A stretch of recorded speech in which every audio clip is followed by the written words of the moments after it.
오늘 제목은 하나님의 때, 하나님의 사람이라는 제목으로 여러분들과 함께 말씀 나누길 원합니다. 우리나라는요, 현재 K-팝, K-문화들로 인해서 정말 많은 전성기들을 지금 누리고 있습니다. BTS, 또 K-팝 데몬 헌터스, 오징어 게임 시리즈, 이러한 문화 콘텐츠들이 전 세계인들에게 통하게 되면서 한국은 전 세계 사람들이 주목하는 그런 나라가 되었는데요. 전쟁으로 황폐화되었었던 우리나라가 이렇게 발전해서 원조를 받는 나라에서 이제는 다른 나라의 원조를 하고 또 전 세계에 영향력을 끼치는 나라로 성장하게 된 것은 정말로 놀라운 일입니다. 하지만 이러한 화려한 이면 속에 우리나라는요, OECD 국가 중에 자살률 20년 연속 1위라는 이런 어두운 면모도 가지고 있습니다. OECD 국가 평균 만 명당 자살률은 10.7명인데에 반해 우리나라는 2022년에 만 명당 23.7명이 이렇게 찍혔고요. 작년 24년에는 무려 29.1명까지 이렇게 높아진 상황입니다.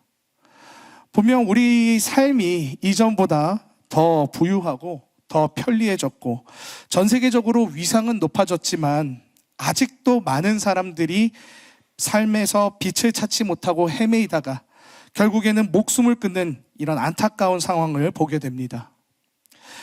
이것을 보면 예수님께서 마태복음 4장 4절에 사람이 떡으로만 살 것이 아니요 하나님의 입으로부터 나오는 모든 말씀으로 살 것이라 라고 하신 이 말씀이 떠오릅니다. 분명 우리는 이전보다 물질적으로 더 잘 살고 스마트폰의 발달로 지식과 정보는 많아졌지만 그것이 우리 삶의 문제를 해결해 주지는 못했습니다. 물질적으로 풍요롭고 편리함은 있는 것 같지만 오히려 우리의 영혼은 더 외로움과 불안이 더 지배하고 있고 무엇을 따라야 하는지 명확한 방향, 진리를 모르고 헤매면서 참된 삶의 의미를 깨닫지 못하는 이런 영적 어둠의 시대 가운데에 있음을 우리가 보게 됩니다. 하지만 주님은 이러한 어둠의 시대 속에서도 하나님의 사람들을 일으키시며 하나님의 뜻을 이루심을 보게 됩니다. 이스라엘 백성들이 애굽의 포로가 되었을 때 주님은 모세를 일으키셨고 또 바벨론 포로기 이후에는 스룹바벨과 에스라 그리고 느헤미야를 일으키셔서 예루살렘에 무너진 성벽, 성전 그리고 무너진 그들의 예배를 세우셨듯이 하나님은 어두운 시대 가운데에서도 하나님의 사람들을 통해서 분명하게 일하시는 것을 볼 수가 있습니다. 오늘 우리가 함께 읽은 본문에서도 예수님이 부활하시고 하늘에 올라가신 이후에 아직 예수님의 복음이 세상에 널리 전파되지 못한 때 이방 신전과 유대교의 타락 가운데 있었던 이런 어둠의 시대 속에 있을 때 하나님께서는 바울이라고 하는 한 사람을 부르신 이야기로 시작됩니다. 그가 비록 전에는 예수를 알지 못했지만 하나님이 정하신 때에 사명자로 세우신 사람, 바로 바울의 부르심을 통해 우리는 전도의 목적과 하나님이 어떻게 사람과 시대를 예비하시는지를 보게 됩니다. 오늘 말씀을 통해서 여러분 모두가 하나님의 때, 하나님의 사람으로 부름받은 존재임을 깨닫는 시간이 되기에 축복합니다. 오늘 말씀을 통해 이야기할 첫 번째는요, 바로 하나님은 복음을 위해 사람과 시대를 준비하신다는 겁니다. 오늘 본문 말씀이 적힌 사도행전 26장은 바울이 아그리빠 왕 앞에서 자신의 인생을 간증하는 장면을 담고 있습니다. 그는 과거에 예수를 몰랐지만 누구보다 율법을 잘 아는 바리새인이었고 당시 최고의 학자라고 불리우는 가말리엘이라고 하는 사람 아래에서 훈련받은 자였습니다. 바울은 율법, 전통, 언어, 논리 그 어떤 분야에서도 완벽한 엘리트였고 성경 지식으로는 누구에게도 뒤지지 않는 하나님을 향한 열심이 있는 사람이었습니다. 하지만 문제는 방향이었습니다. 바울에게는 열심은 있었지만 그가 갖고 있던 방대한 지식과 열심은 그를 진정한 진리 대신 예수님께로는 인도하지 못했습니다. 바울이 가진 열심은 교회를 핍박하는 도구가 되었고 스데반이 돌로 죽임당하는 것을 당연하게 여겼으며 예루살렘 교회를 무너뜨리는 데 앞장섰습니다. 그는 교회를 핍박하면서 이 모든 것은 다 하나님을 위한 일이라고 착각했습니다. 하지만 주님은 이런 영적 어둠 가운데 있던 바울, 그를 향한 계획을 갖고 계셨습니다. 비록 진리 대신 예수께로 향하진 못했지만 그가 갖고 있던 방대한 신학적, 율법적인 그런 지식, 그리고 뜨거운 열정, 논리, 언어, 심지어 로마의 시민권까지, 이 모든 것은 전부 하나님이 복음을 위해 미리 준비하신 재료였던 것입니다. 오늘 본문 17절에 바울은 자신이 하나님께 들은 메시지를 말합니다. 이스라엘과 이방인들에게서 내가 너를 구원하여 그들에게 보내요. 하나님은 바울을 선택하셨고 바울이 가진 이 모든 배경들은 전부 하나님의 설계였던 것입니다. 비록 그가 하나님의 교회와 예수님을 믿는 사람들을 핍박하는 실패와 잘못된 방향으로 산 그 삶조차도 훗날 그가 복음을 전하는 아주 강력한 증거가 되어줬습니다. 여러분, 혹시 여러분들의 삶에도 이해되지 않는 과거가 있진 않으십니까? 왜 나에게 이런 일이 있었을까? 왜 나는 그때 그 길을 돌아서 갔어야만 했을까? 우리는 완벽하지 않습니다. 우리는 실패하고 넘어집니다. 하지만 이 모든 과정들이 하나님이 여러분들을 사명자로 빚기 위한 과정이었음을 믿으시길 바랍니다. 하나님께서 바울 인생의 전체를 이방인들에게 복음을 전파할 사명자로 준비시키셨듯이 나의 과거의 상처, 배움, 직업, 심지어 나의 흑역사까지와 같은 그런 실수까지도 하나님은 그것을 복음의 통로로 바꿔주실 것이라는 겁니다.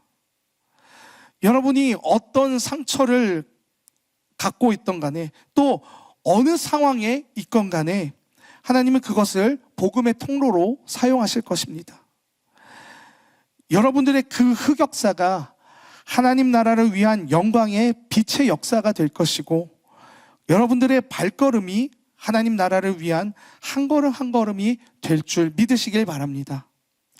하나님께서 우리 삶을 그렇게 쓰시고 분명히 인도하실 것입니다. 그리고 하나님은 사람만 준비하시는 게 아닙니다. 하나님은 그가 바울이 살고 있던 시대 자체도 복음의 통로로 만들어 두셨습니다. 바울이 활동하던 시대는 일명 팍스 로마나라고 하는 로마의 평화 시대였습니다. 여러분, 로마 하면은 유명한 말이 하나 있죠. 모든 길은 로마로 통한다. 그 당시에는 모든 길들이 다 로마로 통하게 되어 있었습니다. 그리고 그 잘 닦여진, 로마를 향한 그 잘 닦여진 길들은 훗날 복음이 세계로 퍼지게 되는 통로가 됩니다. 또 당시에는 헬라어가 공용어로 사용되던 시기여서 복음이 여러 언어의 장벽 없이 수많은 지역에 전파될 수 있었던 매우 좋은 상황이었습니다. 이처럼 인간 눈에는 이 모든 것들이 단지 정치적인 상황으로밖에 보여지지 않지만 하나님은 이 모든 것들을 복음 전파의 무대로 전부 예비해 두셨던 것입니다. 사랑하는 여러분, 하나님은 지금도 우리가 살고 있는 이 시대 가운데에 분명하게 일하고 계십니다. 로마 시절에는 마차의 길이 뚫려 있지만 지금 현재를 살아가는 우리는 스마트폰 하나로 우리나라뿐만 아니라 이제 전 세계와 소통할 수 있게 됐습니다. 특히 전 세계를 강타한 한류는 현재 우리가 복음을 전하기 매우 좋은 하나의 효과적인 언어가 되어졌습니다. 제가 태국 단기 선교를 갔을 때 거기에 있는 사람들이 우리 태국 단선팀들이 한국인이라는 이유만으로 우리들에게 정말 친절하게 대해주고 정말 잘해줬었어요. 왜냐하면 그들이 보고 듣는 모든 매체에서 K-팝, K-드라마, K-문화들이 너무나도 다 그 태국인들의 삶 가운데 가득했기 때문입니다. 제가 갔었던 라차팟 대학 안에도 거기에 유치원이 있었어요. 그런데 거기 태국 아이들이 한 5살 내지 6살 정도 되어 보이는 좀 어린 그런 유치원 다니는 아이들이 한국 동요로 한국어를 이렇게 배우고 있었고요. 또 태국 편의점을 들어갔는데 거기에 불닭볶음면과 신라면, 다양한 맛들이 거기에 존재하는 것을 보았습니다. 하나님께서 이렇게 남북으로 갈라진 이 조그만 나라를 전 세계가 주목하게끔 하시고 또 유명하게 만드신 것에는 우리 민족을 향한 분명하신 그런 복음의 사명을 갖고 계신다는 것입니다. 지금 우리가 태어난 이 시대와 배경, 그리고 모든 환경, 그리고 여러분들이 갖고 있는 그런 기술과 언어와 직장, 이 모든 것들은 하나님이 여러분들에게 복음 전파를 위해서 주신 하나님의 무대입니다. 주님은 사도행전 9장 15절에 바울을 향한 목적을 이렇게 말씀하고 계십니다. 이 사람은 내 이름을 이방인과 임금들과 이스라엘 자손들에게 전하기 위하여 택한 나의 그릇이라. 이 사도행전의 말씀은 하나님께서 바울만의 목적을 담은 말씀이 아닙니다. 지금 현재를 살아가는 우리들에게도 해당되는 말씀입니다. 우리 모두가 하나님께서 복음 전파하기를 위해서 택하신 하나님의 그릇이라는 것입니다. 비록 바울의 과거가 어두웠을지라도 주님은 바울이 갖고 있던 언어와 여권, 신분, 시대, 이 모든 것들을 하나님이 예비하신 복음 전파의 그 플랫폼으로 준비시키셨던 것처럼 하나님은 지금 현재를 살아가는 우리 인생 가운데에도 하나님의 복음 전파를 위해서 우리가 가지고 삶에서 경험한 그 모든 것들 하나하나 준비시키시고 예비하셨다는 것입니다. 사랑하는 여러분, 하나님은 사람과 시대를 함께 예비하셔서 하나님의 온전한 그 뜻을 이루시는 하나님이신 줄 여러분 믿으시길 바랍니다. 말씀으로 돌아와서 바울의 인생이 완전히 뒤바뀐 순간에 대해서 나누고자 합니다. 그는 예수님을 믿는 사람들을 잡으려고 다메섹으로 향하던 도중 하늘에서 찬란한 빛을 보게 됩니다. 그는 그 자리에 엎드려졌고 거기서 하나님의 음성을 들었습니다. 사울아 사울아 내가 어찌하여 나를 박해하느냐. 이 갑작스러운 광경에 사울은 너무나도 놀라고 당황했을 거예요. 그래서 그가 조심스럽게 주님 누구십니까? 라고 이렇게 묻는데요. 그 음성이 하는 말이 나는 네가 박해하는 예수라 라고 이렇게 말합니다. 이 말씀을 들은 바울은 너무나도 혼란스러웠을 것입니다. 왜냐하면 자신은 하나님을 생각해서 예수를 믿는 사람들을 탄압을 했는데 이 모든 것들이 도리어 하나님의 일들을 방해하는 그런 일들이었음을 알게 됐으니까 말입니다. 그리고 동시에 그는 두려웠을 것입니다. 그가 예수님을 믿는 자들을 너무나도 많이 핍박했기 때문입니다. 하지만 주님은 바울을 꾸짖거나 심판하기 위해서 그를 부르신 것이 아니었습니다. 오히려 그를 사명자로 세우기 위해서 그의 영적 어둠을 뚫고 찾아오신 것입니다. 바울에게 빛으로 찾아오신 예수님은 사울에게 오늘 본문의 말씀을 합니다. 이스라엘과 이방인들에게서 내가 너를 구원하여 그들에게 보내어 그 눈을 뜨게 하여 어둠에서 빛으로 사탄의 권세에서 하나님께로 돌아오게 하고 죄사함과 나를 믿어 거룩하게 된 무리 가운데서 기업을 얻게 하리라. 빛으로 오신 예수님으로부터 이 말씀을 들은 바울은 이 순간부터 모든 인생이 다 뒤바뀌어졌습니다. 그동안 자신이 해왔었던 모든 열심들이 헛되었고 오히려 주님의 사역을 방해한 것임을 예수님이 알려주셨기 때문입니다. 이 하늘의 빛을 본 바울은 잠시 눈이 멀게 됐는데요. 주님은 그를 다시 앞을 보게 만들게끔 한 사람을 예비하셨는데 그가 바로 아나니아입니다. 아나니아는 다메섹에 살고 있던 크리스찬이었는데 주님이 그에게 환상을 보이시면서 직가라고 하는 거리에 유다의 집에 5사람 바울이 기도하고 있을 것이다 라는 이런 환상을 보여주십니다. 그리고 뒤이어서 이 바울이 기도하면서 자신이 환상 중에 아나니아가 자신에게 손을 얹자 자신이 다시 앞을 보게 되는 광경을 보았다라는 말을 하는 이런 환상을 보게 됩니다. 이 환상을 다 보게 된 아나니아는 매우 화가 났을 것입니다. 왜냐하면 이 바울은 하나님을 믿는 사람들을 너무나도 많이 박해하고 핍박했기 때문입니다. 하나님이 아나니아에게 이 환상을 보여주신 것은 결국 아나니아가 바울에게 가서 안수해서 그의 머른 눈은 다시 보게끔 하라고 그렇게 명령하신 말씀인데, 사실 아나니아는 그렇게 하기에 마음이 너무나도 어려웠을 겁니다. 그래서 아나니아가 하나님한테 따집니다.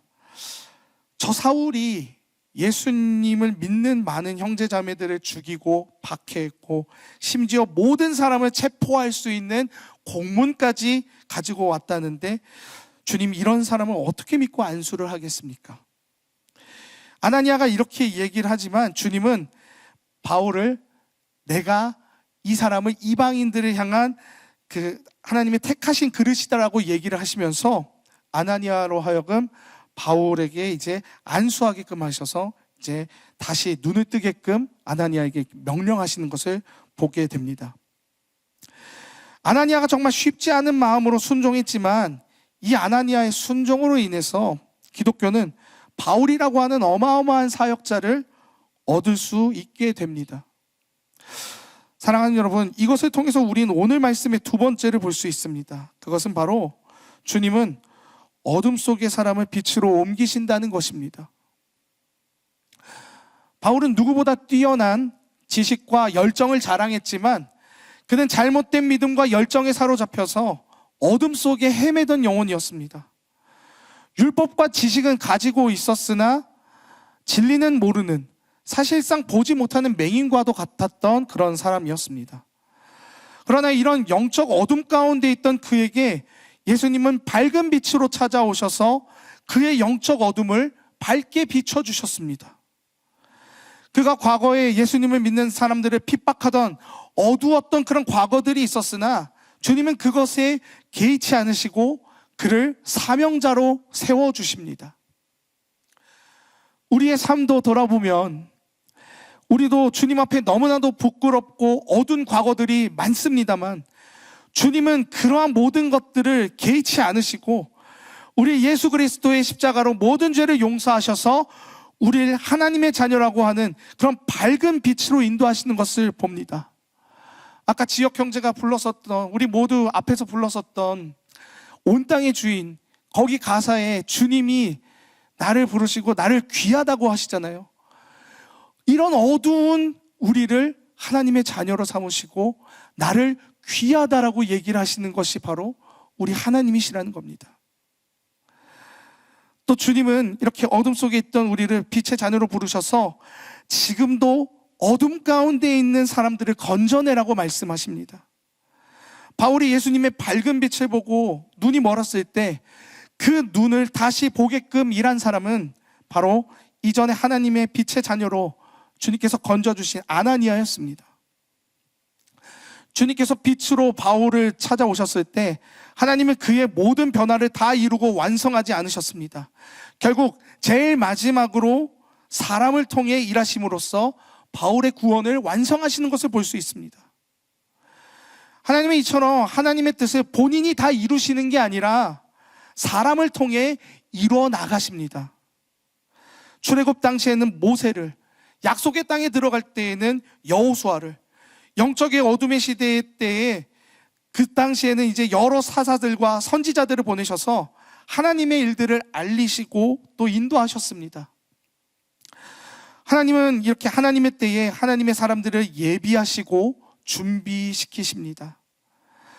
아나니아를 예비하셔서 바울의 어둠을 쫓으셨고, 이후 바울은 모든 이방 땅을 다니면서 많은 이방인들의 영적 어둠을 쫓아내고 각성시키는 일들을 해내게 됩니다. 사랑하는 여러분, 하나님께서 왜 우리들에게 오이코스를 작정하라고 하셨을까요? 왜 매년마다 우리가 이러한 전도 축제를 하는 것일까요? 오늘 말씀을 통해 이야기할 마지막 세 번째가 바로 여러분이 하나님의 때에 부름받은 사람들이라서 그렇습니다. 하나님은 여러분들을 통해서 저 세상의 많은 어두운 백성들을 주님의 빛으로 건져내라고 주님은 명령하셨습니다.